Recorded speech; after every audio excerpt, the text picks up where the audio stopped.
شخصیات تشریف فرما ہوتی ہیں، سبھی یہاں آتے ہیں، اور ہم تو پہلے ہی کہہ چکے ہیں کہ حسین پہ ملتے ہیں ہر مزاج کے لوگ. یہ دوستی کا وسیلہ ہے، دشمنی کا نہیں. یہ پیار پھیلا ہے، یہ پیغام دینے کی جگہ ہے. تو اگر حضرت یوسف اور زلیخا کے اس قصے کے اندر کچھ آیات کو جوانوں کے سامنے اور عورتوں کے سامنے پڑھنے کے لیے اس آیت کو پڑھ کے آگے گزر جائے گا تو اس کا ایک پیغام یہ ہے کہ ہر ایک سے ہر بات نہیں کی جاتی. یہ چھوٹے سے بچے کے سامنے اگر ازدواجی زندگی کی کوئی بات کی جائے گی تو یہ خلاف مروت ہے. تو کہاں کیا بات کی جائے، یہ ایک تہذیب ہے مکمل. تو جب حضرت یوسف کو حجرے میں بلا لیا، ظاہر پالا تھا انہوں نے، وہ تو انگلش نگاہ سے دیکھتے تھے جیسے ایک ماں ہوتی ہے. 4-6 سال کے تو آئے تھے ان کے محل کے اندر، خرید کر لائے تھے اس کے شوہر عزیز مصر. اور کیونکہ حسن اور جمال میں تو استعارہ ہے، حضرت یوسف کا نام ہی جمال کا استعارہ ہے.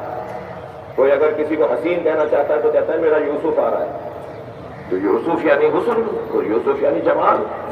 تو حجرے میں بلا لیا اور اپنی کنیزوں سے کہا کہ باہر سے تالے لگاتے چلی جاؤ. 7 دروازوں کے بعد حجرہ تھا ان کا، اور 7 دروازوں میں باہر سے تالے ڈال دیے گئے. اور یہاں حضرت یوسف کے قریب آ کر اپنا وہ اظہار کیا جو ان کی نیت میں تھا. تو جیسے ہی حضرت یوسف سے انہوں نے یہ کہا تو حضرت یوسف بھولے ہوئے لوگوں کو یاد آ جائے. جیسے ہی انہوں نے معاذ اللہ کہا تو انہیں یاد آیا کہ وہ کونے میں وہ مورتی رکھی ہوئی ہے زلیخا کی. تو اپنے بستر سے چادر کھینچی اور مورتی پر چادر ڈال دی. تو حضرت یوسف نے پوچھا یہ کیا کیا تم نے؟ کہنے لگی مجھے اپنے اللہ سے حیا آ رہی ہے. تو حضرت یوسف نے فرمایا تم نے تو اپنے اللہ پہ چادر ڈال دی، میرے اللہ کی آنکھوں پہ چادر پردہ نہیں ڈالا جا سکتا. یہ کہہ کے مڑے اور کہا یا اللہ میری مدد کر. جیسے ہی اللہ سے مدد مانگ کر مڑے، باہر سے تالا ٹوٹا، دروازہ کھلا. دوسرا دروازہ پہنچے، یہ پیچھے دوڑ رہی ہے، وہ آگے جا رہے. دوسرا تالا ٹوٹا، دروازہ کھلا. تیسرا تالا ٹوٹا، دروازہ کھلا. دیکھیے اگر اللہ پر توکل کیا جائے، صلوات پڑھے محمد وآلہ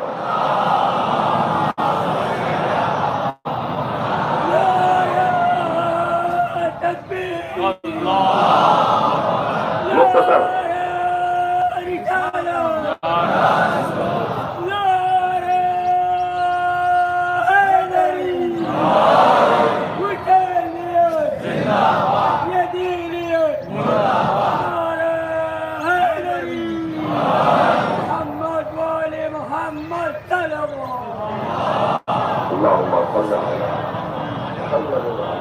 تالے ٹوٹتے رہے. ذرا یہ بات سن لیجئے گا، شاید لطیف اور ظریف بات ہو. اور ہر تالا ٹوٹتا رہا، اور حضرت اب دیکھیے اللہ کیسے مدد کرتا ہے جو اللہ سے رجوع کرتا ہے. اور ایک مرتبہ وہ آخری دروازہ جو 7واں دروازہ تھا. اچھا 7 کی تعداد میں حکمت بہت زیادہ ہے. خانہ کعبہ کے طواف بھی 7، صفا و مروہ کے درمیان چکر بھی 7، ہفتے کے دن بھی 7. 7 کی تعداد میں بڑا اثر ہے. شاید میرے اور آپ کی زندگی میں اگر یہ 7 مکمل ہو جائے، کی کوششیں تو کرنی ہے. تو ایک مرتبہ جب 7واں دروازہ پہنچا اور حضرت یوسف قریب پہنچے تو وہ تالا قصدن اللہ نے دیر سے توڑا.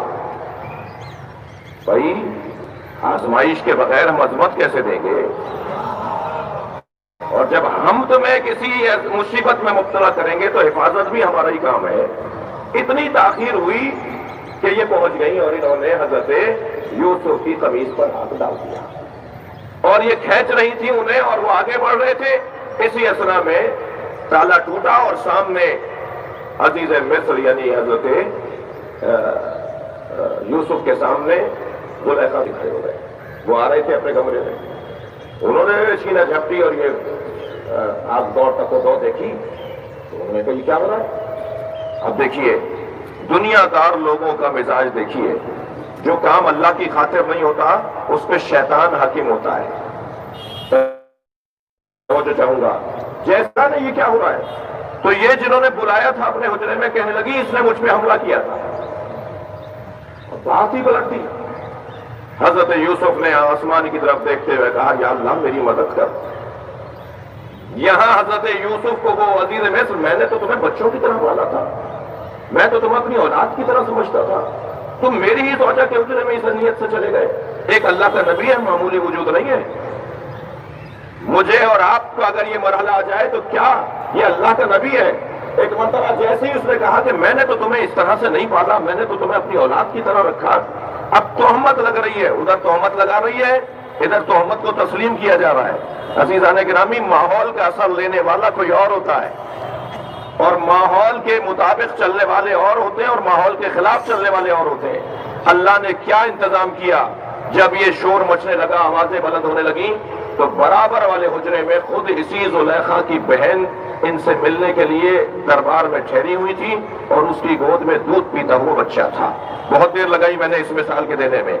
اپنے بچے کو گود میں اٹھا کر دوڑی اپنے کمرے سے، اور باہر آ کر کھڑی ہو گئی جہاں یہ منظر بنا ہوا تھا۔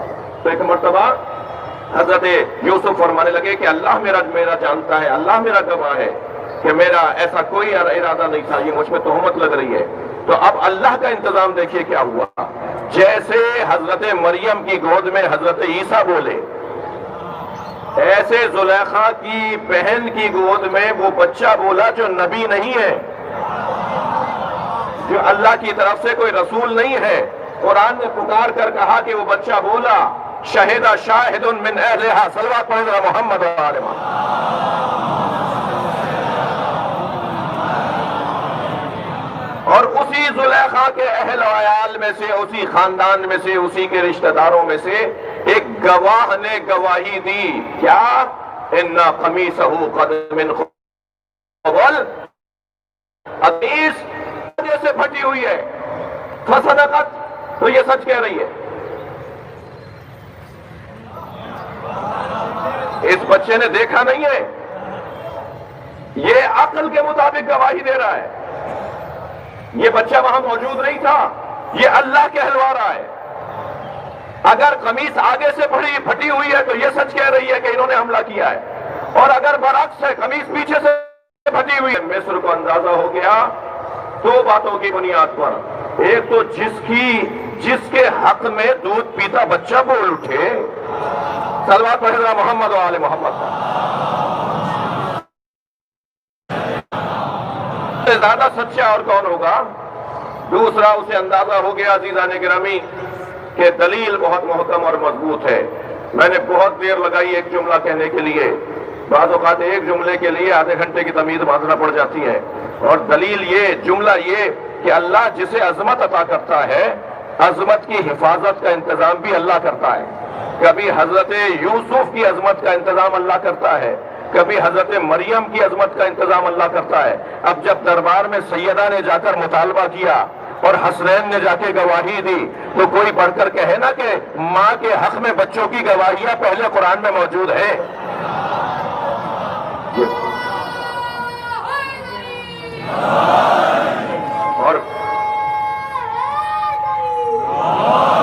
اور اللہ نے ایسا انتظام کیا کہ مباہلہ کا میدان ہے جنہیں اللہ نے سچا قرار دیا، اور سچائی نہیں، سچوں پہ لعنت کرنے کا اہل۔ بہت فرق ہے دونوں باتوں میں۔ حضرت ابو ذر غفاری سے زیادہ سچا زمین و آسمان نے نہیں دیکھا تھا، یہ سرکار کا فرمان ہے، مگر ابو ذر غفاری سچے ضرور ہیں، جھوٹوں پہ لعنت کرنے والوں میں نہیں ہے۔ جھوٹوں پر وہ لعنت کر سکتا ہے، فَنَجْعَلْ لَعْنَتَ اللَّهِ عَلَى الْكَاذِبِينَ۔ یہ 5 آئیں گے، یہ لوگ آئیں گے مباہلے میں، اور پھر اللہ سے کہیں گے کہ جھوٹوں پہ اللہ لعنت کر دے۔ سرکار اپنے گھرانے کو لے کے پہنچے ہیں اپنی نبوت اور اللہ کی توحید کے تحفظ کے لیے گواہ بنا کر۔ اور ایک مرتبہ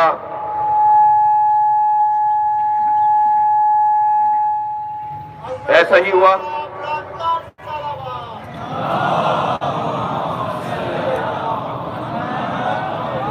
کہ مولا کائنات کو سب سے آخر میں، پھر جناب زہرا، پھر مولا نبی کی گود میں حسین مولا، اور انگلی پکڑوائی ہوئی ہے امام حسن کو، یہ پنجے تن کر، اور پھر وہاں پہنچ کر جب انہوں نے یہ چہرے دیکھے تو کہا اگر یہ پہاڑ کو حکم دے تو پہاڑ اپنی جگہ سے ہٹ جائے، مسیحیت برباد ہو جاتی، عیسائیت کسی میوزیم کا حصہ بن جاتی اگر اس دن اہل بیت کے سامنے کھڑے ہو جاتے۔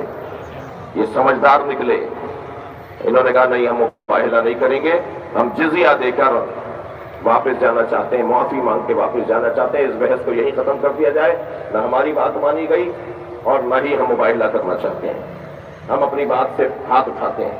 اور سرکار دو جہاں کے رحمت للعالمین کا انداز دیکھیے، سرکار چاہتے تو کہتے کہ اب میں تمہیں جانے نہیں دوں گا جب تک برباد نہ کر دوں۔ نبی چاہتے، کیونکہ اتنا اہتمام کے ساتھ سارا کام ہوا ہے، مگر نبی نے جانے دیا۔ جانے اس لیے دیا کہ اسلام زور کی اور آزاد کی بنیاد پر نہیں پھیلا ہے، اختیار اور دلیل کی بنیاد پر پھیلا ہے۔ تم آج نہیں مان رہے ہو، کل مانو گے۔ لہذا سورہ مبارکہ زخرف کی آیت ان من اہل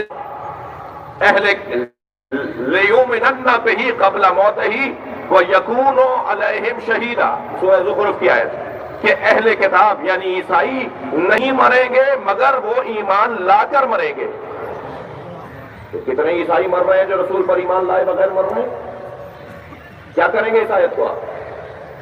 حجاج ابن یوسف بہت بڑا ظالموں کی لسٹ میں ایک بہت بڑا نام ہے، اور اس لیے میں اطمینان کے ساتھ کہہ رہا ہوں کہ یعنی یہ بحث نہیں ہے کہ یہ شیعہ کسی کو برا کہہ رہے ہیں تو ممکن ہے کسی اس کو سنی بھائی اچھا سمجھتا ہوں، نہیں، حجاج ان میں سے ہے جسے پورا عالم اسلام برا کہتا ہے۔ ظالموں میں سے، جابروں میں سے ایک شخص، خون دیکھے بغیر اسے لطف نہیں آتا، دن نہیں گزرتا جب تک کہ خون نہیں دیکھ لے۔ اور شہری ذمہ دار، سابقہ ذمہ دار بھی بیٹھے ہیں اور آئندہ بھی ہمیں امید ہے کہ شہر کی خدمت میں یہ اپنا کردار ادا کریں گے۔ ان کی ایک جملہ کہہ رہا ہوں، ہمارے ہاں تاریخ میں جو تھا اسے بچوں کو نہیں بتایا جا رہا، اور بچے تو پھر بچے ہیں، بڑوں کو بھی کچھ اور بتایا جا رہا ہے۔ فاتح سندھ محمد بن قاسم، کیا مذاق ہے سندھ کی تاریخ کے ساتھ۔ حجاج ابن یوسف کا سپہ سالار ہے قاسم محمد بن قاسم۔ مجھے نہیں معلوم کہ مجھے اس کے بدلے میں کیا دینا پڑ جائے گا، لیکن بات کرنے کی ہے۔ جی فاتح سے نہیں ہے، سادات کو مارنے کے لیے آئے تھے۔ سندھ میں زیادہ تر جو سادات کے مزارات بنے ہوئے ہیں نا، یہ آپ ٹھٹھے کے علاقے میں زیادہ جا کے دیکھیں گے، کیونکہ جنگ بھی یہیں ہوئی تھی سمندر کے کنارے۔ جی ٹھیک ہے، حضرت عبداللہ شاہ غازی کے قاتلوں میں محمد بن قاسم کا نام نہیں ہے، کیونکہ عبداللہ شاہ غازی اور اس میں کوئی 15 سال کا فرق ہے، دور وہی ہے، لیکن حضرت عبداللہ شاہ غازی کو بھی جو مارنے آئے وہ حجاج کے لوگ ہی مارنے آئے۔ محمد بن قاسم نے انہیں نہیں مارا، لیکن اور بہت سارے سادات کو محمد بن قاسم نے سندھ میں مارا ہے، دور وہی ہے۔ اور فاتح سندھ نہیں تھے، فاتح سادات تھے۔ مثلا اگر میں بہت کہا جائے گا تو یہ کہا جائے گا سادات کو فتح کرنے آئے تھے، سادات وہاں سے ہجرت کر کے آ رہے تھے۔ حجاج ابن یوسف کے زندان میں سن لیجئے ایک جملہ، 3000 سیدانیاں تھیں جو قید میں تھیں، مومنین کی خواتین تھیں اور جس میں سینکڑوں سادات تھے، سیدانیاں تھیں، اور بہرحال ایک لمبی داستان۔ حجاج ابن یوسف اپنے دربار میں بیٹھا ہے، جو مطلب میرا کہنے کی بات تھی، کہنے لگا قرآن کی اس آیت نے میری کمر ٹیڑھی کر دی۔ قرآن تو یہ کہہ رہا ہے کہ ان من اہل الکتاب الا لیؤمنن بہ قبل موتہ ویکون علیہم شہیدا، کوئی بھی اہل کتاب اور عیسائیوں میں سے نہیں ہوگا مگر یہ کہ وہ مرنے سے پہلے مومن ہو جائے گا۔ تو یہ تو عیسائی مومن نہیں ہو رہے ہیں، اچھا مزاج کے مطابق کہہ رہے ہیں مار دو سب کو، یہ اسلام قبول کیے بغیر دنیا سے جا رہے ہیں۔ قرآن کہہ رہا ہے کہ یہ مسلمان ہو کر دنیا سے جائیں گے۔ تو وہاں شہر ابن حوشب نامی ایک کبھی بیان کرتا ہے کہ میں دربار میں بیٹھا تھا، تو جب میرے سامنے یہ بات کی تو میں نے کہا حجاج تم پریشان کیوں ہو رہے ہو اس بات پر؟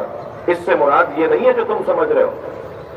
ایک زمانہ آئے گا کہ جب حضرت عیسیٰ کا نزول ہوگا اور حضرت عیسیٰ امام مہدی کے پیچھے نماز پڑھیں گے، اور حضرت عیسیٰ کے نماز پڑھنے پر ساری دنیا کے مسیحی مسلمان ہو جائیں گے، اور حضرت عیسیٰ ان کے اسلام پر گواہ بنیں گے، دنیا میں کوئی غیر مسلم باقی نہیں رہے گا۔ یہ کہہ رہی ہے یہ آیت۔ کہنے لگا یہ بات کہاں سے لے کر آئے ہو؟ بات تو تھی سننے کی۔ کہنے لگا یہ بات کہاں سے لے کر آئے ہو؟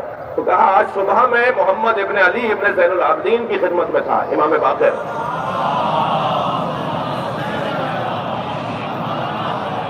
شہر ابن ہوشب کہتے ہیں کہ میں آج صبح محمد باقر کی خدمت میں تھا اور اس آیت کی تفسیر بیان کر رہے تھے، تو انہوں نے کہا یہ جو اللہ نے کہا ہے کہ سارے مسیحی، سارے اہل کتاب مسلمان ہو کے مریں گے اور ان کے اسلام پر کوئی گواہ بنے گا، تو وہ امام مہدی کا زمانہ ہے، حضرت عیسیٰ کے نزول کا زمانہ ہے۔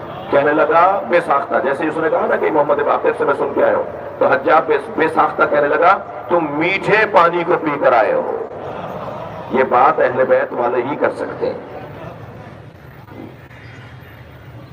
بات یہ ہے کہ حضرت نبی مکرم نے میدان مباہلہ میں عیسائیوں کو جانے دیا۔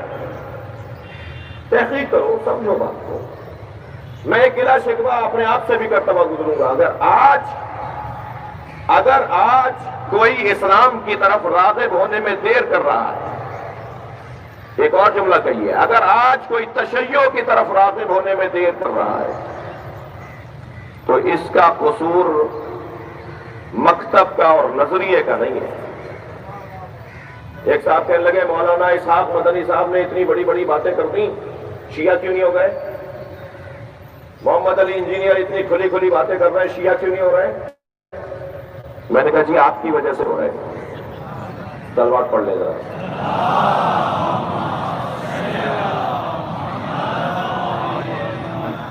خفا ہو گئے آپ تھوڑے سے مجھ سے نہیں ہوئے ہیں تو ایک بلند سلوات پڑھ لیجیے۔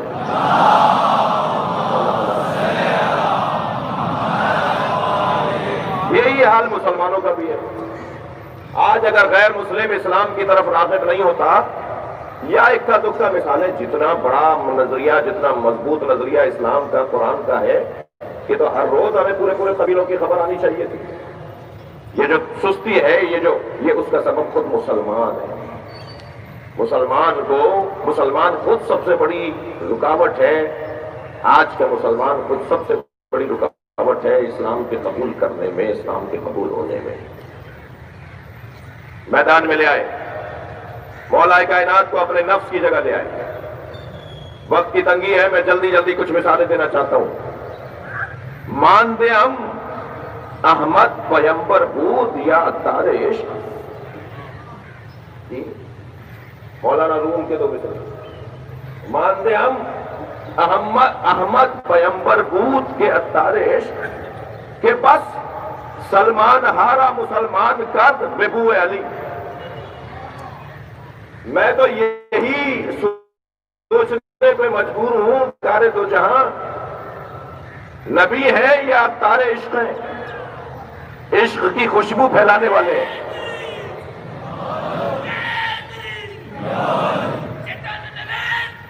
صلوات پڑھ لیں گے محمد و آل محمد۔ بھائی صلوات پڑھ لیجئے محمد و آل محمد۔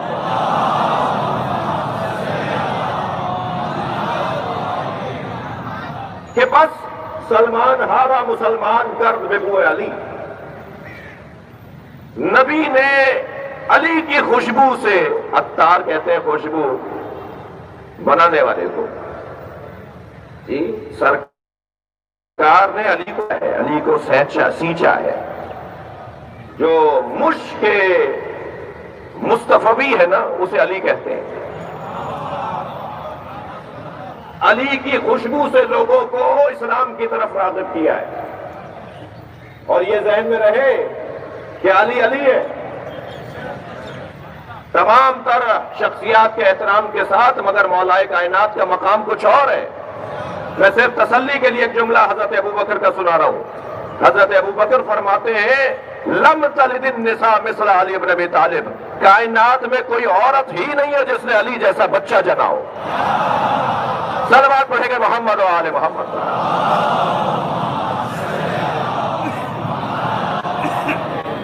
سمجھ رہے ہیں؟ اب وہ جو بوئے علی ہے، مجھے معاف معاف کریں گے کوئی شاید آدھا گھنٹہ لگا دیا میں نے اس مطلب بتانے میں. وہ جو بو علی ہے، وہ جو خوشبو علی ہے، وہ جو علی کی طرف جاذبیت اور کشش ہے علی کے نام میں، وہ سرکار نے بنائی ہے. اللہ نے اس کے اوپر اہتمام کیا ہے. عشق دیکھیے آپ کیسا ہے. سرکار جب سونے جاتے تھے تو سب سے آخر میں علی سے ملتے تھے، اور جب سو کر اٹھتے تھے تو پہلا سوال کرتے تھے میرا علی کہاں ہے. جب آپ بیمار ہوئے کبھی، کئی مرتبہ کی مثال ہے کہ سرکار کو تب کی کیفیت ہوئی، اور اس میں بھی ہمارے لیے بڑے پیغامات. تو اگر آپ کسی ایسی کیفیت میں ہوتے تھے کہ آپ کی چشمہائے مبارک بند ہوتی تھی تو جیسے ہی کھولتے تھے کہتے علی کہاں ہے. جب یمن بھیجا مولا علی کو تو روانہ کرتے وقت دونوں ہاتھوں کو اٹھا کر کہا اللہم لا تمتنی حتی نرا، یا اللہ اس کے آنے سے پہلے مجھے موت نہ دینا، میں اسے دیکھے بغیر دنیا سے جانا نہیں چاہتا. جب سرکار مدینہ منورہ پہنچے مکہ المکرمہ سے تو آپ نے ہر ایک کو دوسرے کا بھائی بنایا. تاریخ اسلام کا بڑا حسین باب ہے، باب اخوت. ہر صحابی کو دوسرے صحابی کا بھائی بنایا. اور جب اور فرمایا یا علی انت اخی فی الدنیا والآخرہ، یا علی تم دنیا میں بھی میرے بھائی ہو اور آخرت میں بھی میرے بھائی. یہ سب اسی دنیا میں بھائی رہیں گے مگر میرا رشتہ تمہارے ساتھ آخرت میں بھی باقی رہے گا. اور فرمایا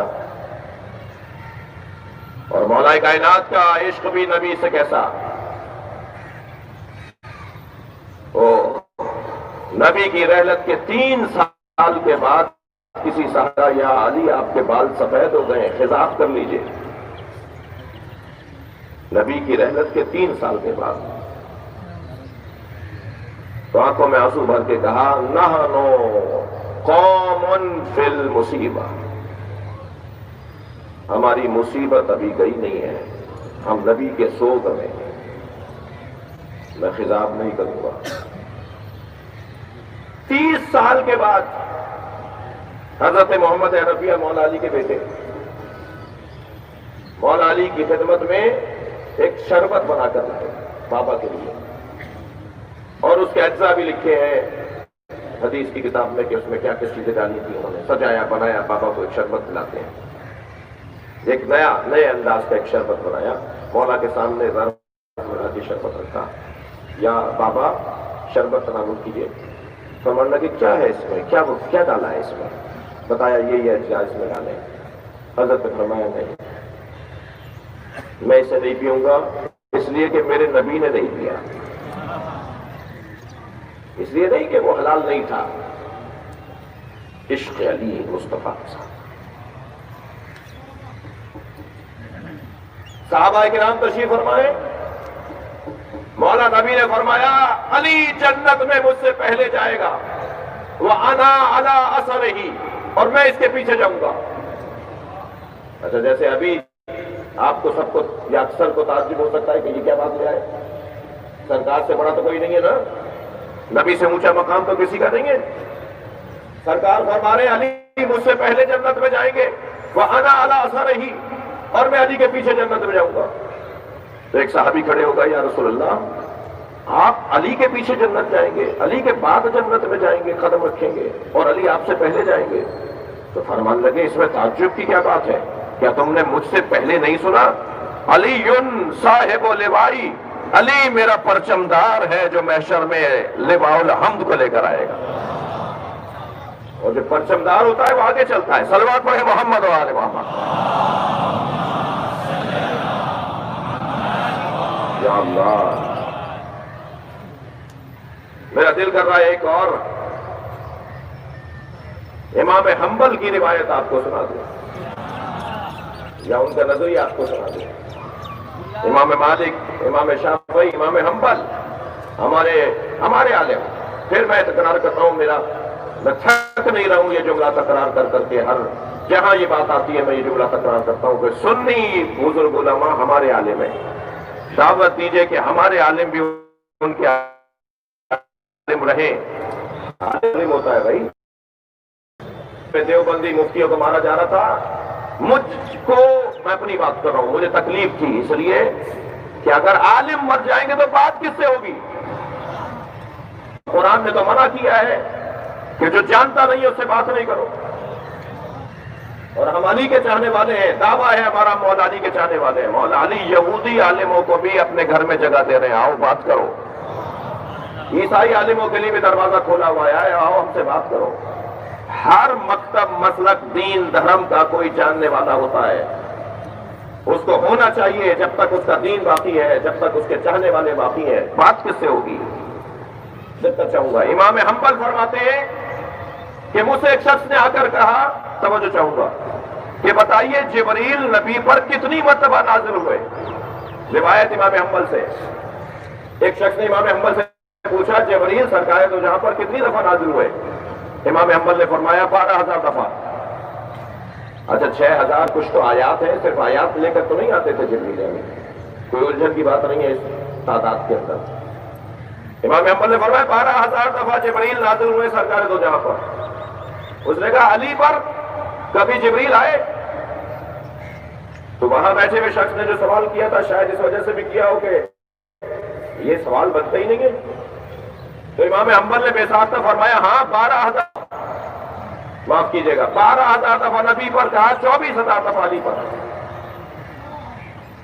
تکرار کر رہا ہوں، کہا نبی پر 12,000 دفعہ، علی پہ 24,000 دفعہ. تو وہاں بیٹھے ہوئے لوگوں نے کہا یہ کیا بات ہوئی؟ نبی پر تو 12,000 دفعہ، علی پہ 24,000 دفعہ. فرمان لگے تم نے نہیں پڑھی حدیث؟ انا مدینۃ العلم علی بابھا، میں شہر علم ہوں، علی اس کا دروازہ ہے. دروازے پہ آنے والا 2 دفعہ آتا ہے، آتے میں بھی آتا.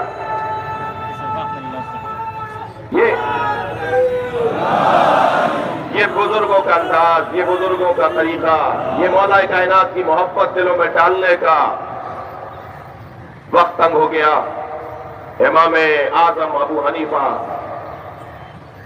فتویٰ دیا انہوں نے کہ زید شہید کا ساتھ دینا واجب ہے، جس کی بنیاد پر ابو جعفر منصور دوانقی نے انہیں قید میں ڈال دیا.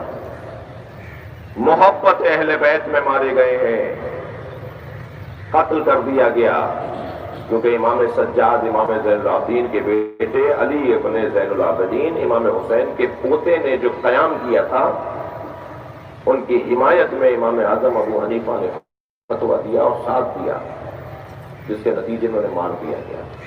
امام نسائی سیاہ ستہ، 6 بڑے معتبر ناموں میں سے ایک نام امام نسائی کا ہے. انہیں اتنے کوڑے مارے گئے، 1 ہفتے کے اندر وہ زخموں کی تاب نالا کے شہید ہو گئے. کیوں؟ روک دیا تھا کہ علی کے فضائل کی حدیثیں نہیں سناؤ گے، اور امام نسائی کہیں حدیث سنانے سے رکتے نہیں تھے. پھر ان سے کہا گیا اچھا چلو سنانا چاہتے ہو تو خاص لوگوں میں سناؤ، سب کے عمومی جگہوں پر نہیں سناؤ. تو انہوں نے کہا نہیں میں مسجد میں سناؤں گا، اور انہوں نے مسجد میں مولا کائنات کے فضائل سنائے. آج بڑے آرام سے میں مائک پر علی کے فضائل پڑھ رہا ہوں، آپ بڑے اطمینان سے مولا کے اور اہل بیت کے فضائل سن رہے ہیں. یہ جو فضائل، یہ جو عظمت، یہ مناقب ہم تک پہنچے ہیں، انہیں پہنچنے میں خون دیا گیا ہے، جانوں کے نذرانے دیے گئے ہیں. مولا علی سے کسی نے پوچھا یا علی یہ سب کچھ آپ کے ساتھ کیوں ہو رہا ہے؟ فرمایا تم نے قرآن کی آیت نہیں پڑھی؟ ام یحسدون الناس ما آتاہم اللہ من فضلہ. کچھ لوگ ان لوگوں سے حسد کرتے ہیں جنہیں اللہ نے اپنے فضل سے عطا کیا ہے. میں ہی وہ ہوں، ہم ہی وہ ہیں کہ جن سے حسد کیا جاتا ہے. بڑی طویل داستانیں ہیں، صرف مطلب ہمارا یہ ہے کہ یہ ذکر آسانی سے نہیں پہنچا ہے، قربانیوں کے بعد پہنچا ہے. وقت تنگ ہو گیا ورنہ میں چند مثالیں اور دیتا. خواجہ حسن بصری جیسے عالم دین، وہ فرماتے ہیں کہ میں علی کا نام اگر لوں گا تو مجھے دربار سے اٹھا دیا جائے گا.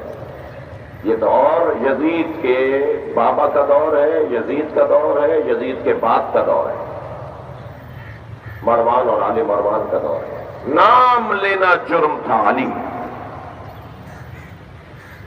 اور جتنا روکا گیا اس نام کی عظمت کو، اتنا ہی اس نام کو اللہ نے ذہنوں پر اور دلوں پر حاکم بنا دیا۔ الحمدللہ آج سوشل میڈیا آپ دیکھ لیجئے، آج ہمارے سلام ہو ہمارے سنی بھائی علماء پر، اس وقت جس انداز سے فضائل اہل بیت پڑھے جا رہے ہیں اور بیان کیے جا رہے ہیں، اب سے 10 سال پہلے 5 سال پہلے یہ کیفیت نہیں تھی۔ مقام اور عظمت اہل بیت کی قربانیاں، کچھ عرصے پہلے تک غلط فہمی پھیلائی گئی کہ رونا بدعت ہے، آج الحمدللہ مولانا طارق جمیل صاحب بھی ہوں، انجینئر محمد علی صاحب بھی ہوں، مفتی اسحاق صاحب بھی ہوں، میں ان کے نام اس لیے لے رہا ہوں کہ جو لکھا ہوا تھا وہ انہوں نے بیان کر دیا۔ آج یہ سارے دیوبندی اور اہل حدیث علماء کرام، بریلوی علماء کرام، مولانا ڈاکٹر طاہر القادری، کہ خود روتے ہیں جب مولانا حسین کے مسائل پڑھتے ہیں۔ یعنی بریلوی علماء بھی اور دیوبندی اور اہل حدیث علماء کی طرف سے بھی یہ بات اب روشن ہو گئی ہے، اور الحمدللہ امت اہل بیت سے پیار کی طرف جا رہی ہے، اور جتنا اہل بیت سے رغبت بڑھتی چلی جائے گی اتنا میرا مسلمانوں کا فائدہ ہے۔ سالم ترین وجود آج 6 محرم ہے۔ میرے جو سنی بھائی سیاستدان تشریف فرمائے ہیں، غیر مسلم بھائی کچھ بیٹھے ہیں، میں ان سے کہوں گا کہ آج بر صغیر پاک و ہند کی رسم اعضاء کے مطابق ہم 6 محرم کو حسین کے اس بچے کو یاد کرتے ہیں جس کی قربانی نے حسین مولا کی قربانی کو 4 چاند لگا دیے۔ لاشیں تو امام حسین نے سب کے اٹھائے، صبح عاشور سے عصر تک کسی اور کو لاشاں نہیں اٹھانے دیتے تھے۔ 72 سے زیادہ کی تعداد ہے جو کربلا میں شہید ہیں، 72 وہ ہیں جو اول سے آخر رہے۔ شب عاشور کچھ لوگ یزیدی لشکر کو چھوڑ کر آئے ہیں امام کے پاس، کوئی لاشا کسی اور کو نہیں اٹھانے دیتے تھے، حتیٰ جب ایک غلام کا لاشا امام نے اٹھایا نا تو آگے بڑھ کر مولا عباس نے فرمایا، مولا یہ لاشا میں اٹھا لوں؟ فرمایا نہیں، یہ میری محبت میں مارا گیا ہے۔ اللہ اکبر، 56 سال کی عمر ہے کربلا میں امام اس کی، ہر لاشا خود اٹھایا ہے۔ میں اور آپ اپنے عزیزوں کے 2 لاشیں بھی اٹھائیں نا تو 4 دن تک ہمیں کوئی چیز اچھی نہیں لگے گی۔ لالا کی گنج شہیدہ میں ترتیب سے رکھتے تھے، لائن سے رکھتے تھے لاشیں، کیونکہ ابھی مرحلہ یہ صرف حسین کا لاشا ہے جو پامال ہوا ہے۔ جو امام حسین کے لاشے پہ گھوڑے دوڑائے نا وہ صرف امام حسین کا لاشا ہے۔ سارے لاشیں لالا کے حسین نے رکھے، مگر عزاداروں 3 لاشوں پہ حسین خود بہت روئے۔ وہ کریم مولا، وہ نبی کا نواسا حسین، سنیں گے وہ 3 لاشیں کون سے ہیں؟ ایک عباس کا لاشا، اجر و کمل اللہ، آپ کی آوازیں بلند ہو رہی ہیں، اللہ آپ کو کسی غم میں نہ رلائے سوائے غم اہل بیت میں ہمیں رونے رلانے والوں کا قرار دے۔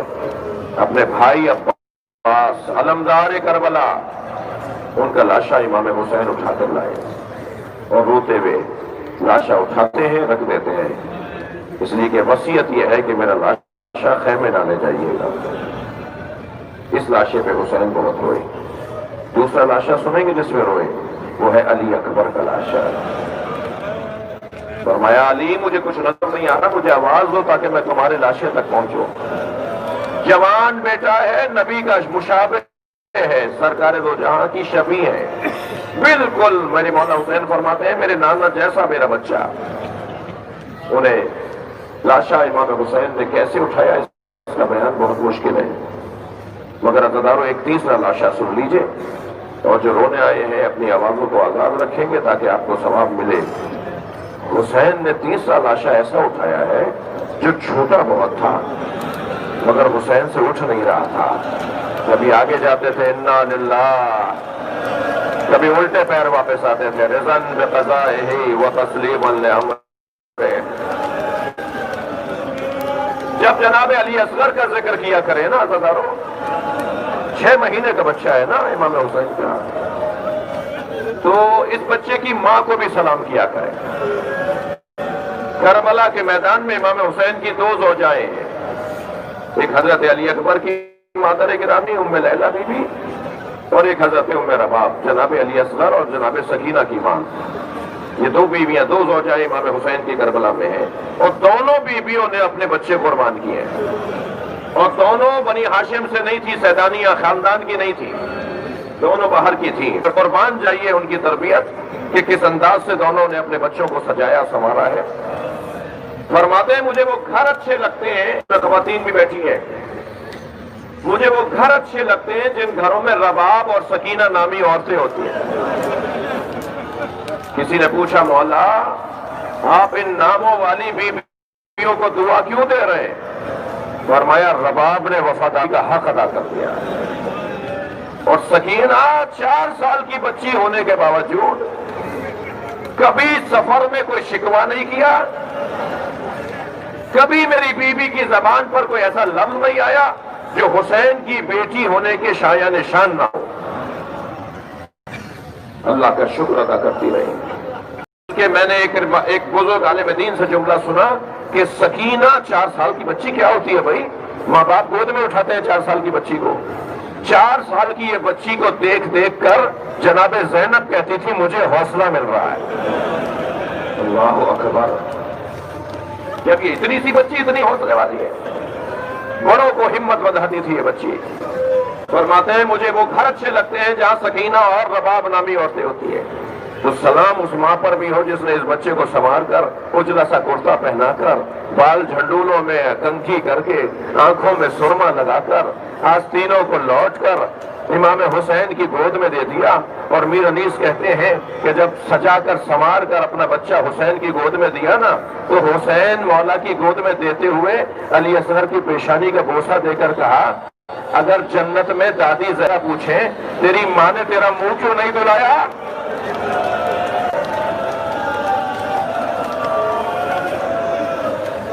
بنا کر شکل مجاہد کی لے چلے شبیر، الٹ دیا علی اصغر کی آستینوں کو۔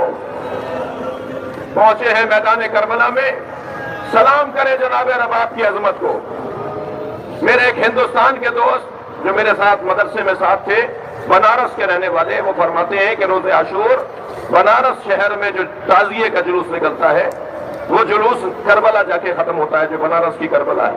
کہنے لگے جلوس نکلا، ہم اس رستے پہ جانے لگے جہاں سے جلوس کو آگے جانا تھا، گزرنا تھا کہ تاکہ انتظامات دیکھ سکیں، صفائی ستھرائی شہری انتظامیہ نے کیا انتظام کیا یہ دیکھنے کے لیے۔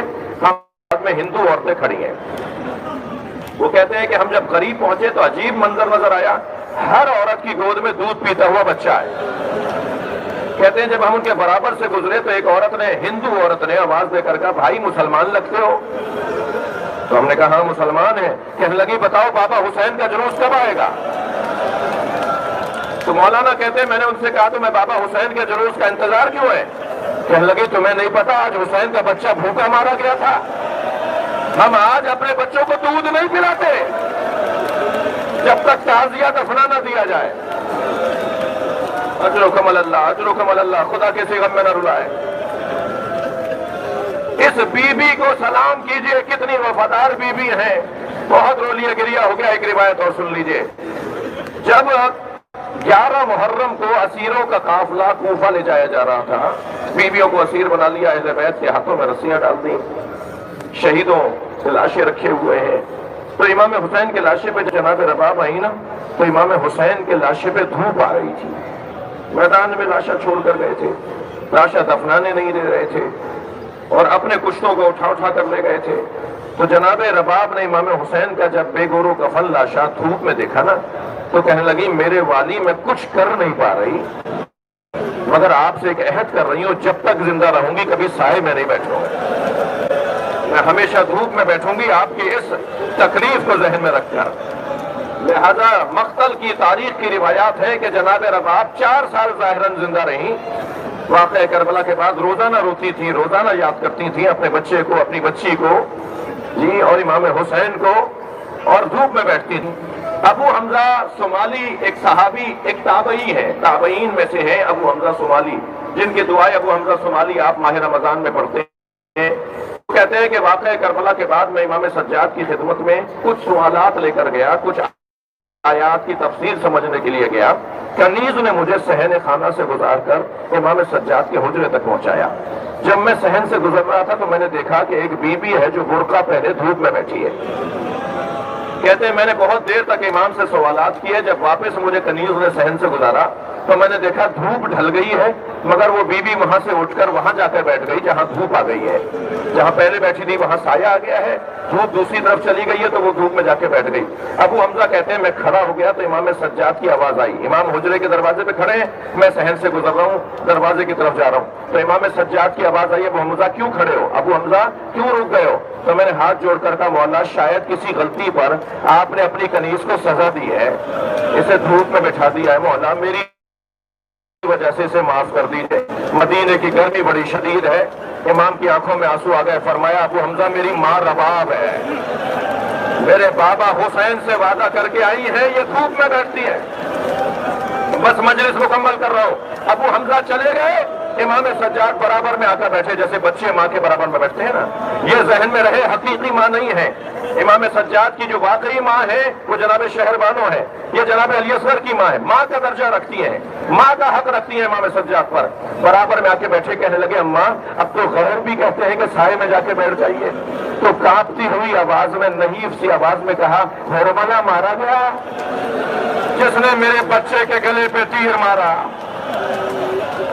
امام سجاد نے پیغام بھیجا حضرت مختار کو، بس مجلس مکمل، اے مختار تم قاتلان حسین کو پکڑ کر گرفتار کر رہے ہو، اگر ہرملہ گرفتار ہو جائے اور وہ مارا جائے تو ہمیں خبر ضرور کر دینا تاکہ میری ماں سائے میں آ کے بیٹھنے لگے، ان کی آرزو یہ ہے کہ جب تک وہ نہیں مارا جائے گا میں کیسے بیٹھوں۔ خبر آئی کہ ہرملہ کو مار دیا گیا، تمام بیویوں کو امام سجاد نے جمع کیا کہ چلیے چلیے ہم ہمارا باپ کو سائے میں لے کر آئیں۔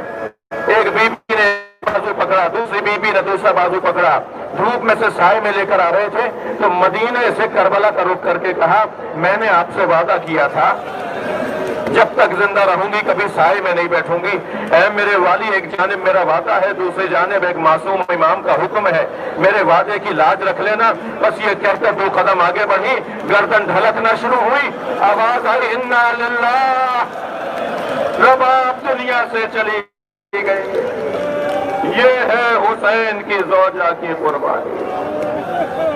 الا لعنت اللہ علی قوم الظالمین، یا اللہ ان آوازوں پر رحمت نازل فرما، ہم سب کی عاقبت بخیر فرما، ہمارے ملک کو ترقی عطا فرما، شہری مسائل کو حل فرما، امام زمانہ کے ظہور میں تعظیم فرما۔ ربنا آتنا فی الدنیا حسنۃ وفی الآخرۃ حسنۃ وقنا عذاب النار۔ متوجہ